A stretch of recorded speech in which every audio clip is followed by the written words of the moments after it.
From a gold-digging sociopath, New Jersey's first ever bear attack, to a desolate suicide, today's video covers 3 tragic photos with dark backstories. Hi, I'm Oricat and welcome to my channel. I deliver cases to you in the dramatisation format, so if that's something you enjoy, remember to like, comment and subscribe. As always, my aim is to give a voice to the victims and remember them as they were. So with that, let us begin.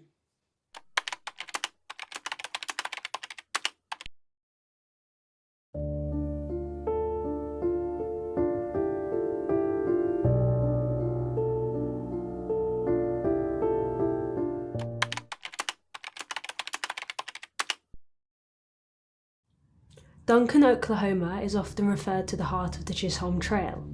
It is recognised for its main street, which is part of a programme aimed to revitalise downtown areas. The atmosphere is one of a vibrant community, with local shops and eateries contributing to its small town charm. So living here felt really tight-knit. Friends and neighbours were always willing to help each other. So it was an especially attractive prospect for families and retirees. Now, within Duncan, the Rubies were known to be a perfect American family. John Ruby was a respected newspaper publisher. Joy, also known as Tinker, was a loving mother, and their 2 children, Alan and Catherine, appeared to want for nothing. On the outside, they were picture perfect. Now, from an early age, Alan Ruby, the older of the 2 children, would soon show signs of troublesome tendencies. He was born into relative privilege, considering his father was paid well, and this kind of led him to develop an insatiable appetite for luxury.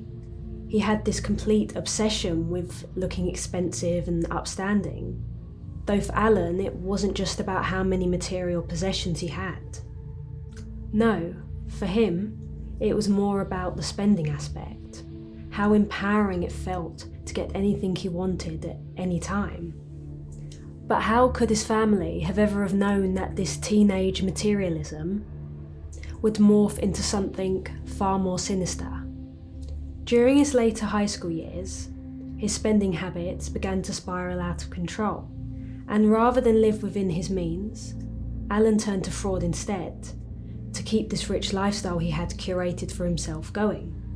So he eventually stole his grandmother's credit card to fund all these extravagant impulses. Because of this, Alan eventually faced a 3-year prison sentence for credit card fraud. But the boy served his time, and ultimately it did nothing to dissuade him from his really severe spending habits. By the time Alan entered the University of Oklahoma as a freshman, his shopping addiction had reached new heights. He was a self-proclaimed shopaholic, so to speak. But again, this behaviour was more than just casual overspending. He began to rack up substantial debt, including owning money to various loan sharks. And so when his parents finally cut him off, because bearing in mind this whole time Alan hadn't been using his own money, his response would prove catastrophic. Alan's logic was that his parents had been funding him for so many years and they hadn't spoke up about it or brought up any problems with it. So why were they stopping it all now? On October the 9th, 2014, 18-year-old Alan decided to retaliate. He deemed his parents' actions to be spiteful, and he just had to have control over that money again. So he stole his father's 9mm pistol and waited for his family to return home from their various activities. When his mother got in, the first thing she did was head into the kitchen to clean up and put things away. And Alan just walked straight in there and coldly executed her with a pistol. As he would say later on, 48-year-old Joy was alive after the first shot, so Alan had to shoot her again to make sure the job was done. Hearing all the commotion and gunshots, 17-year-old Catherine stumbled back into the house looking for her mother and came across the sight of Joy's lifeless body on the kitchen floor. And of course, Alan didn't give her much time to register this before he shot her too. she only needed a single bullet. So for the next hour, Alan waited alone in the house for his father to come back, the final individual who stood in the way of what Alan really wanted, which was money. And before John, 50 years old, could get to the kitchen and see the horrific crimes Alan had committed, he shot his father in the back of the head. But shockingly, John didn't die from this initial shot. He was lying on the floor, but according to Alan, he could just about speak. And his last words were "ouch," before Alan shot him again and silenced him forever. After the murders, Alan simply left his house and went elsewhere to continue on with his life, effectively celebrating his financial freedom. So the next day, Alan drove down to Dallas, Texas for a football game. Consequently, he then stayed in a nearby hotel with his two friends. They booked into the Ritz-Carlton Hotel, which is known to be a high-class luxury hotel. And it was during this time, whilst his family lay deceased in their own home, that Alan captured a candid snap of his friends and uploaded the photo to Instagram. Later on, some would say this was an attempt to build his alibi, but regardless, one thing was clear. He absolutely had no remorse for his actions. The next day, at around 8 AM, when the Ruby housekeeper came in to work, the woman came across the horrific sight of the family's bodies and promptly called the police. Quickly working out that one of the family members was missing, the police brought Alan in for questioning. And with just a little bit of pressure applied, they managed to get Alan to quickly confess to what he'd done on October the 9th. He told them everything, like when he got the gun, how the plan was executed, what order his family members died in, and just didn't leave out any single detail about what went down. His entire motive was simple but horrifying. He believed that through their deaths, he would inherit their money. And with this money, he would finally be able to spend it how he pleased, without any judgment or restrictions. A year and a half later, in March 2016, Alan Ruby's trial was completed. At the age of 20, he pleaded guilty to 3 counts of first-degree murder. The court sentenced him to 3 consecutive life sentences without an option for parole. So the once privileged young man who couldn't bear to live without luxury now finds himself spending the rest of his life behind prison walls. In his pursuit of wealth, he not only lost his own freedom, but destroyed the very family that had given him everything he had. Here's the last photo that Alan Ruby uploaded to his Instagram.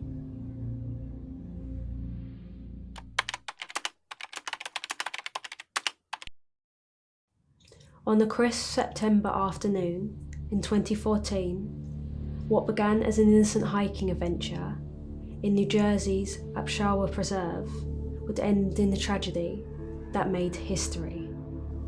Darsh Patel, a 22-year-old Rutgers University student, majoring in information technology and informatics, would become the first and only person known to have died from a bear attack in New Jersey's recorded history. Nestled in the heart of northern New Jersey's rugged highlands, the Upshawa Preserve spans 567 acres with diverse natural habitats.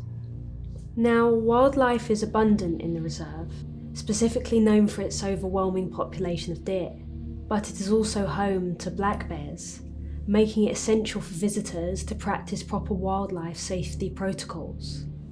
And so we all know the saying, if it's brown, lie down, if it's black, fight back, and if it's white, good night. Though it may sound silly, it is something that should always be remembered during such an encounter. A human shouldn't run from a bear, because you will not be able to outrun it, you won't be able to outswim it, and you won't be able to outclimb it. Now, black bears in particular don't tend to be overwhelmingly aggressive unless they're threatened. So in the case one prepares to charge, individuals should make sure that they make themselves look big. They need to make a lot of noise and throw things just so they can be seen as the bigger threat. If you run from a predator, their prey drive is activated. So back to September 2014, and Darsh Patel went hiking in Peshawar with 4 friends from his university. They'd all gone out with their phones in their hands and they weren't looking for anything more than a day trip. Around an hour's drive from the university, they just wanted to take some cool pictures of the beautiful nature surrounding them. Yet none of them could have predicted that their devices would document the prelude to tragedy. The group's encounter with an almost 300-pound male black bear started innocently enough. They had been walking on the footpaths when it wandered out ahead of them. When they first spotted the bear, it was around 100 feet away. And like many young people their age, their first reaction wasn't fear. It was intrigue and excitement. They were caught up in the fact that they were so close to seeing this actual real-life bear. So the group whipped out their phones and began to take photos. And once they'd got the snaps they wanted, they turned around and began going back the way they came. Not devoid of all sense, the students did keep checking behind them, presuming that the bear would just wander back off the path. Yet it started to follow them, and at first when it started walking, almost stalking them, they did think that that was really unusual behaviour for a bear. But its pace started to quicken, and before they knew it, the bear had got so close it was now 15 feet behind them. At this point, the students could see the bear showing signs of aggression. It was pulling back its lips to show its teeth, and its paw was scratching on the ground, preparing to charge. And so their instant reaction was to flee, and in their panic, they all peeled off in different directions. Darsh Patel was the slowest one to get moving, more so because he was focused on shouting at his friends to keep running and not to stop. I mean, it said a lot that his first initial reaction was to make sure that all his friends were safe. But regardless, Darsh split on his own, and it's highly probable that at this point the bear was lured by the amount of noise he was making. And as Darsh's friends looked over their shoulders, the last thing they saw was Darsh climbing over a rock and disappearing out of view, whilst the black bear was hot on his heels. As soon as Darsh's friends reached safety, they immediately called for help, and 2 hours later, searchers tragically stumbled upon a gruesome sight. The scene they came to told the story of a violent struggle, and in the middle of it was Patel's body, severely mauled. Lying nearby was Darsh's cell phone, punctured with teeth marks. Now, what made this attack completely chilling was its predatory nature. Wildlife officials would later confirm that the black bear hadn't attacked because it felt it was defending itself. It absolutely had intent to kill. It had stalked its perceived prey with a purpose, breaking from the typical behaviours of its naturally wary kind. And in another twist, when the searchers initially came across Darsh's body, they came across the bear too. It remained quite close by to the area it had killed in. Wildlife officials then tracked the bear and euthanized it. Now, I know this decision would be seen as controversial, because technically all animals do is follow their natural instincts. And hypothetically, the students may have had the ability to deal with the situation in a different way. But it did happen, and once an animal has killed a human, it can't be left alive.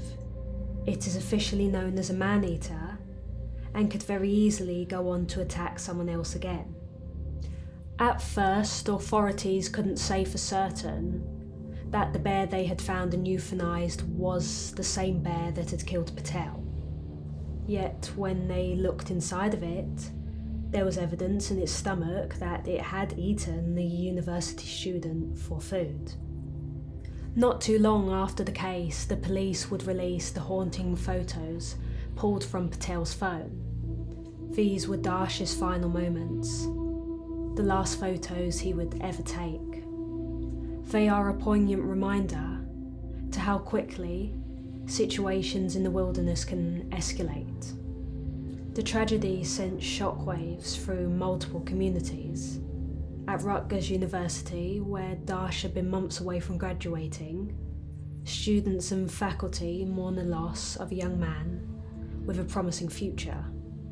And in the hiking community, the whole incident renewed discussions about wildlife safety.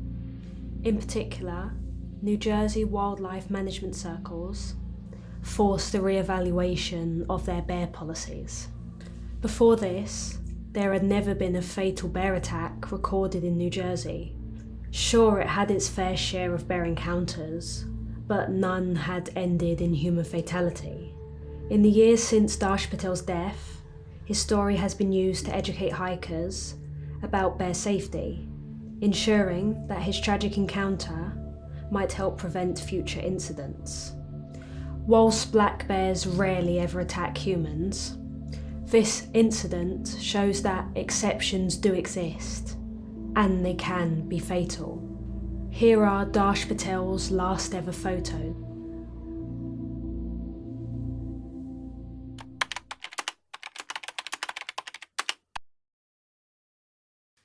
Now, I think there is something particularly unsettling about dying without anyone knowing who you are.